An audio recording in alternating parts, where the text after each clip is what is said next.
Crisscross, you just have to follow 5 simple steps. Step 1, learn to make a cross. Before even jumping, you just have to swing your rope and cross your hands to make a cross. It depends upon you whether you want to keep your right hand up or left hand up. But practice that at least 20 times before even jumping. Let me show you how you have to do that. Swing your rope and make a cross. Don't even think of jumping at all, just practice crossing your hands. Practice it 20 times. In the second step, we will practice passing through the loop. Now you have learned how to cross your hands, and without any effort you can do that. But now it's the time to pass through that loop that you are forming by crossing your hands. But remember that when you are doing a regular jump, you don't have to jump that higher.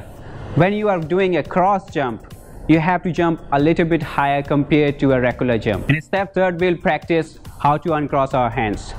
Now you have learned how to make a cross and you know how to pass through that loop. All you have to practice is uncrossing your hands. To do that, you just have to swing your rope, cross, swing and uncross. Practice this as many times as possible, at least 20, because that would be really helpful. Step 4. You know how to cross your hands and jump through the loop and then uncross your hands. But after uncrossing your hands, you have to jump even faster.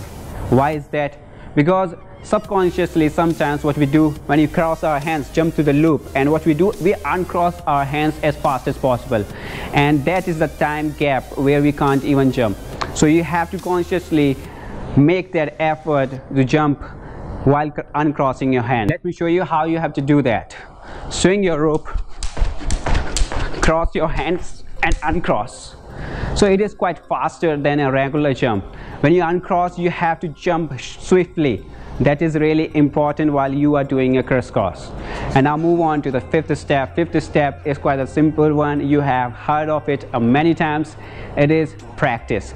Practice as much as possible, because later on it will get swift. And let me show you how it looks if you practice a lot. You swing the rope, cross your hands,